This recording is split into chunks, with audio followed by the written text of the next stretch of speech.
kaum muslimin jamaah salat maghrib rahimahullah, mari kita senantiasa memanjatkan puji syukur kehadirat Allah Subhanahu wa taala karena rahmat dan karunia-Nya di sore kali ini kita baru saja diberikan nikmat bisa mengecap makanan dengan sempurna, dapat berbuka puasa dengan lahap.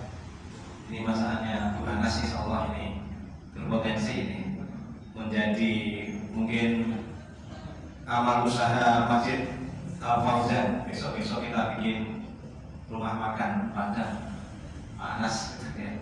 Nah, karena Mas Anjay sudah merancang mau bikin amal usaha gas LPG ya, insyaallah. Nanti teman-teman bisa menjadi konsumennya. Ini menjadi insyaallah menjadi pemasukan masjid. Semoga dimudahkan oleh Allah Subhanahu wa taala. Maka terlebih lagi kita sampai saat ini masih diberikan kekuatan oleh Allah untuk menjalankan perintah-perintahnya, yaitu ibadah puasa, juga ibadah wajib yang lain, misalnya sholat dan juga sholat-sholat sunat. Insya Allah terasa ringan dibanding hari-hari biasanya. Sholawat dan salam senantiasa kita aturkan untuk junjungan kita Nabi Muhammad SAW, juga untuk istri-istri beliau, putra-putri beliau, para sahabat beliau, dan semoga dengan kita ini termasuk ditulis dalam barisan pendukung beliau, pecinta beliau. Dan yang paling penting kita bisa ikut menikmati minuman dan juga Rasulullah yaitu Al-Kautsar. Pada saat ini saya ingin menyampaikan sedikit tentang temanya adalah saat nikmat menghampiri ahli maksiat. Jadi kita di antara kita mungkin entah sungguh-sungguh atau hanya ya seorang saja, ketika kita melihat orang-orang yang tidak taat, yang tidak menjalankan perintah Allah, katakanlah orang yang tidak muslim, ternyata secara perekonomian, secara rezeki itu justru yang memegang kendali ya. Mungkin ada juga saudara-saudara kita muslim yang kaya, tetapi bila dilihat dari total kekayaan itu masih sangat jauh ya. Artinya justru kenikmatan yang berupa rezeki itu sebagian besar dipegang oleh orang-orang yang tidak taat kepada Allah Subhanahu wa taala. Kalau kita berjalan-jalan ke kota misalnya, hampir semua toko-toko besar, perusahaan pusat itu pemiliknya adalah orang-orang yang tidak bertakwa. Dalam hal ini ada satu kalimat dari Ibnu Mas'ud yang berkata, Innallaha yu'ti dunya ma yuhibbu wa man la yuhibbu wa la yu'til imana illa man yuhibbu. Artinya sesungguhnya Allah memberikan dunia pada orang yang Allah cintai maupun yang tidak dicintainya.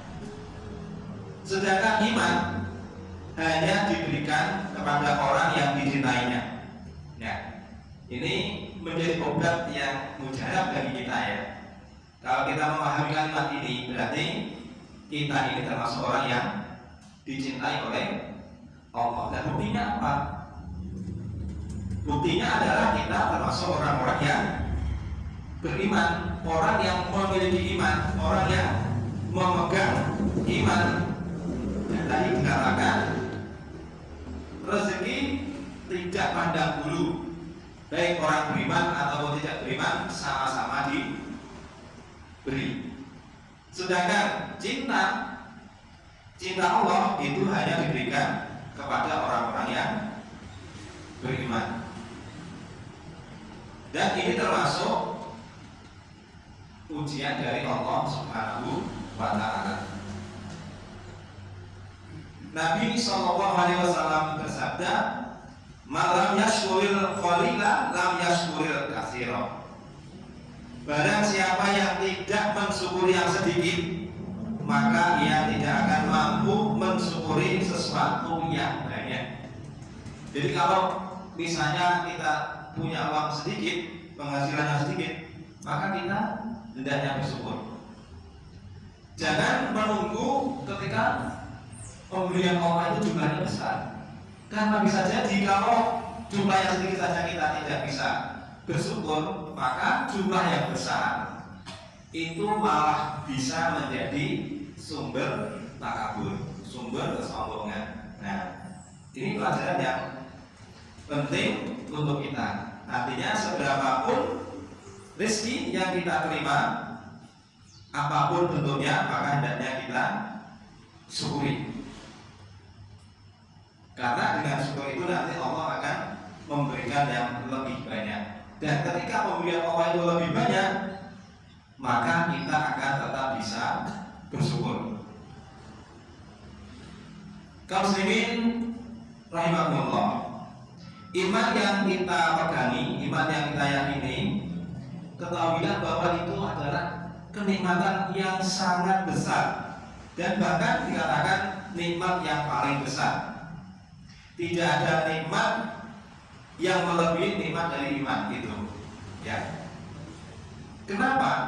Karena tanpa iman kita tahu semua amal baik, semua kebaikan, baik kebaikan berupa kebaikan sosial, membantu orang, atau kebaikan-kebaikan yang lain, itu tidak ada artinya tanpa iman. Nah, oleh karena itu mari kita senantiasa memegang ini sehingga kita tidak goyah sedikit pun gitu. Pernah dulu saya punya teman, ya, kebalik ya. Kalau dia itu tengah malam itu pergi ke masjid sholat malam, tapi ketika waktu subuh orang-orang pada datang ke masjid malah dia itu pulang, ya, aneh gitu ya.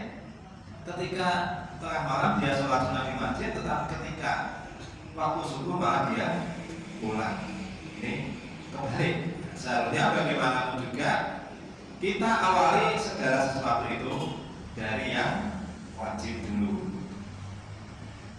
Allah Subhanahu wa Ta'ala berfirman di dalam surat Ibrahim ayat 7, A'udzu billahi minasyaitonir rajim, wa in ta'addana rabbukum la in syakartum la azidannakum wa la in kafartum inna adzabi lasyadid. Nah, ini dalil yang memperkuat kita agar kita itu senantiasa bersyukur. Dan ingatlah tatkala Tuhanmu memaklumkan, mengumumkan, sesungguhnya jika kamu bersyukur, pasti kami akan menambah nikmat kepadamu. Dan jika kamu mengingkari nikmatku, maka azabku sangat pedih. Nah, ini janji Allah Subhanahu wa Ta'ala kepada kita, kepada orang-orang yang beriman. Kemudian Allah juga berfirman, ini ditujukan untuk orang-orang kafir. Wala yahsabanna alladziina kafaru annama numli lahum khairul li anfusihim innama numli lahum liyazdadu itsman wa lahum adzabun muqim. Dan janganlah sekali-kali orang-orang kafir menyangka bahwa apa yang kami berikan kepada mereka berupa penangguhan dan kelamaan hidup adalah lebih baik bagi mereka. Sesungguhnya kami memberi kekuasaan itu kepada mereka hanyalah supaya bertambah-tambah dosa mereka dan bagi mereka azab yang menghinakan. Kaum muslimin jamaah salat Isya Maghrib rahimahumullah. Kalau kita mendengar kisah-kisah tentang seorang mu'alaf. Mu'alaf itu adalah orang yang dari non-muslim masuk Islam. pasti hampir semuanya itu mengalami kesulitan-kesulitan. Antara lain tidak diakui lagi sebagai anak, tidak lagi mendapatkan hak waris, tidak punya hak harta, dan bahkan mendapatkan perlakuan yang tidak menyenangkan, siksaan dan sebagainya. Ya, padahal kalau misalnya orang non-Muslim itu pindah agama kepada agama lain selain Islam, itu biasanya orang tuanya tidak merasa keberatan. Tetapi begitu masuk Islam, maka penderitaan itu akan datang. Ya, baik kesulitan rezeki ataupun kesulitan yang lain. Mereka biasanya dirancang dengan boikot. Ya, kalau mereka kembali ke kafir, maka akan diberikan harta yang banyak, diberikan mobil dan sebagainya. Tetapi umumnya yang saya baca itu, saya dengarkan itu, orang-orang yang malam ini sama sekali tidak goyah imannya, meskipun mereka mendapatkan perlakuan yang sangat berat. Jadi pernah saya membaca itu ditembak, ya, ditembak. Tapi sama sekali, memang katanya untuk membunuh suamimu katanya begitu. Cukup sekali tembakan, begitu tembakannya tidak kena ya, tidak dimaki. Tapi sungguh itulah yang didapatkan oleh orang-orang yang baru masuk Islam. Biasanya diawali dengan berbagai ujian dari Allah yang terasa sangat berat. Namun pada akhirnya dari kisah-kisah mereka itu, karena mereka terus bersyukur pada Allah, maka akhirnya juga mendapatkan kebahagiaan yang hakiki. Berbeda dengan orang-orang kafir, maka oleh Allah Subhanahu wa taala keluasan rezeki itu sebagai istijrah, ya, sebagai alasan agar nanti Allah memberikan siksa yang lebih pedih lagi. Karena dengan pemberian yang demikian ini tidak menjadikan mereka semakin bersyukur, tapi malah takabur, tidak mau menyembah Allah Subhanahu wa taala. Di dalam Al-Quran Allah juga berfirman, "Falamma nasu ma dzukiru bihi fatahna 'alaihim abwaaba kulli syai'in hatta idza fariqu bima utu akhadnahum baghtatan fa idza hum mublisun." Tatkala mereka merupakan peringatan yang telah diberikan pada mereka, kami pun membukakan semua pintu-pintu kesenangan untuk mereka, sehingga apabila mereka bergembira dengan apa yang telah diberikan kepada mereka, kami siksa mereka dengan sekonyong-konyong. Maka ketika itu mereka terdiam berputus asa. Surat Al-An'am ayat 44. Nah, demikianlah cara Allah menghukum mereka. Kita pasti sudah paham dan mendengar bagaimana cerita Qarun yang diberikan harta yang demikian banyak oleh Allah Subhanahu wa taala. Ya, hukumannya adalah dengan segera, yaitu ditenggelamkannya Qarun itu bersama seluruh hartanya. Sampai-sampai sekarang kalau kita menunggak sesuatu, ini harta Qarun, gitu. Nah, ini salah satu peringatan, ya, bahwa ketika orang yang bermaksiat kok ternyata rezekinya mudah, itu merupakan istijrah.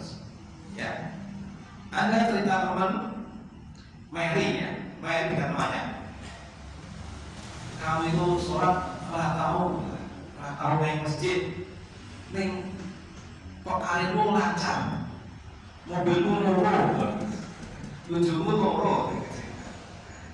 Ya, kita tadi lupa, ya, bahwa itu adalah istijrah. Semua itu adalah pemberian yang untuk mengungu agar orang tersebut semakin jatuh kepada kekafiran, dan pada akhirnya nantinya akan diambil oleh Allah dengan sekonyong-konyong, dengan tiba-tiba. Kaum muslimin rahimakumullah, Allah juga berfirman di dalam surat Al-Qalam ayat 44, "Sanastadrijuhum min haitsu la ya'lamun." Nanti kami akan menghukum mereka dengan berangsur-angsur ke arah kebinasaan dari arah yang tidak mereka ketahui. Jadi dalam kenyataan kehidupan sehari-hari mungkin kita melihat banyak orang yang melakukan kemaksiatan, tetapi justru sepertinya diberikan kemudahan oleh Allah dalam segala hal. Itulah yang dinamakan istidraj dari Allah. Istidraj itu pada hakikatnya bukanlah suatu nikmat, tetapi suatu hukuman. Hukuman yang diberikan oleh Allah. Istilahnya dalam bahasa Jawa itu penglulu, dilulu gitu.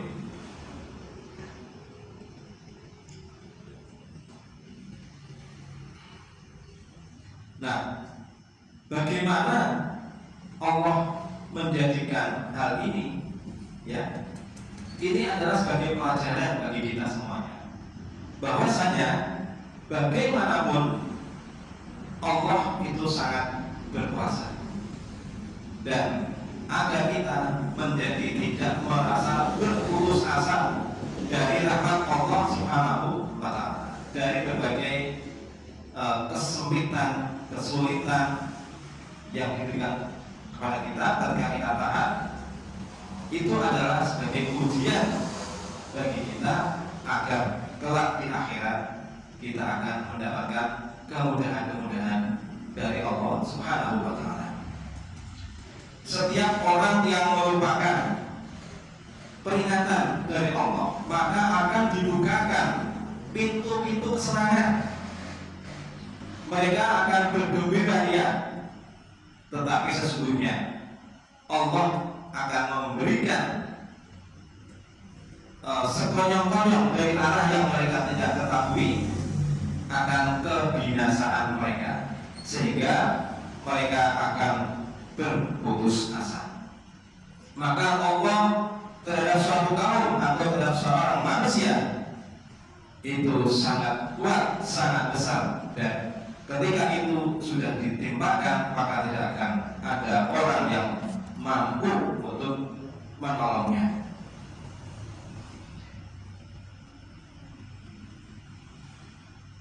Di dalam surat Al-Anbiya Allah menegaskan lagi, "Barta'tihim baghtatan fatabahatuhum fala yastati'una raddaha wa lahum yunzarun." Sebenarnya azab itu akan datang kepada mereka dengan sekonyong-konyong, lalu membuat mereka menjadi panik, maka mereka tidak sanggup menolaknya dan tidak pula mereka diberi tangguh. Surat Al-Anbiya ayat 40. Masyaallah kaum muslimin rahimakumullah, orang-orang yang beriman senantiasa akan mawas diri dari kesenangan dan kemewahan. Para sahabat dan orang-orang salaf terdahulu, kalau seandainya satu tahun itu tidak sakit, tidak merasakan sakit, itu mereka sudah sangat khawatir. Khawatir apa? Khawatir kalau sehatnya itu merupakan istidraj dari Allah Subhanahu wa Ta'ala. Mungkin beda dengan kita, ya. Kalau nggak pernah sakit malah senang. Alhamdulillah aku tahu loro 14 gitu, ya. Tetapi kalau orang salaf soleh justru khawatir bahwa kesehatan yang diterima terus-menerus itu justru menjadi istidraj. Nah, mari kita senantiasa meningkatkan ketakwaan beriman kita, senantiasa bersyukur dan selalu waspada agar tidak terjerumus kepada orang-orang yang kufur nikmat. Karena apa? Kufur nikmat itu akan menjerumuskan kita di dunia ini, bahkan terutama nanti di akhirat kelak. Kita menyangka kita sudah melakukan kebaikan-kebaikan, ternyata justru sebaliknya mungkin keburukan dan kemaksiatan yang kita lakukan. Semoga Allah Subhanahu wa Ta'ala menolong kita, mengingatkan kita dari segala kemaksiatan, dan senantiasa kita diberikan mudah untuk bersyukur pada Allah. Senantiasa mudah lisan kita, anggota tubuh kita untuk melakukan rasa syukur terhadap apa-apa yang diberikan oleh Allah Subhanahu wa taala. Subhanakallahumma wa bihamdika